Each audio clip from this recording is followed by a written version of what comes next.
Hello guys, welcome to my next tutorial on Google Apps. In this tutorial we'll talk about further group settings which we can do on our created groups. I go to the groups module, I go to a particular group by clicking on it. Again, as in the last tutorial, we'll go to access settings of that particular group.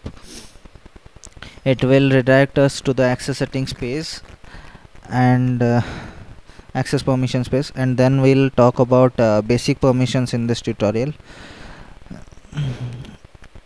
So as I had previously told, Google is very user friendly, and you can actually see what these particular options mean. So view topics, post, join the group, these are the various options in basic permissions. You can set you can give permissions to managers, members, or other organizational members according to your preferences. View topics is like whenever someone creates a thread, there will be a subject or topic, so you can give permissions to everyone or anyone you like to view the topics in the particular group. Then posting is if someone is trying to post something to the group, then it may not be allowed by everyone. You can set that here. Generally, posting can be public if you like your groups to be visited and the various answers to the questions to be given by others. So here these all options are set. I can modulate them, I can change, or I can make them public. Public means everyone, so every option is ticked now. Then joining the group, you can restrict joining the group for others. You can select who can join the organization. Anyone in the organization can ask is selected, so every time someone tries to join the group, they'll have to send a request to you, and then you can moderate it, and you can approve or reject it if you like. Then if you allow members external to this organization, like external to this domain, then they can also join to this group. You can select this option if you want. And new member question is when someone tries to join the group, then this question will be shown in the sign up page. This is like a welcome mail, or you can ask like why someone is trying to join this group, and they can give a befitting answer. Then you can save these options. Then I'll talk about posting permissions.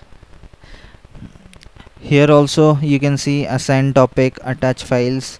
These are some basic things which are present in Google Groups, or which you can set it according to your own preferences. Then users can have custom profile photos in the group, use mark favorite, reply on own topic. There can be me too topics or posting permissions to the forum. Also there are post announcements, post as the group. Generally this option is important because not everyone should be allowed to post as the group. Like whenever you are giving a reply, then the user will be allowed to use the group name and post. This should be restricted to the owners of the group.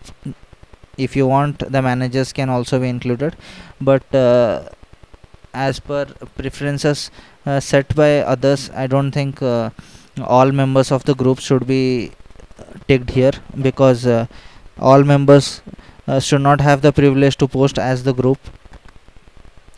And then reply to author, users can reply privately to the author of the topic of a particular thread. It means reply to auto closed topics, user can reply to topics which have been automatically closed. So whenever an user replies to it, it will be automatically opened for discussions, for further discussions.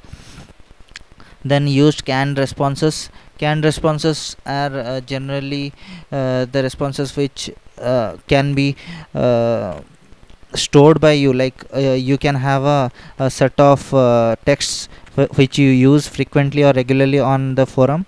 So every time you use that text, you can just take that option and use it. You will not have to write it over and over again. So this can be a very helpful thing to many people who are present in the group. You can also give this privilege to only the owners or the managers. So basically these permissions are moderated by the owners and managers. They have access to the to manage these settings, and they can modulate whatever options they want and save it. So in the next tutorial we'll talk about further permissions of Google Groups. If you have any questions regarding to this tutorial, you can always post in comments and we'll give a prompt reply. Do not forget to like, subscribe to my video. Thank you.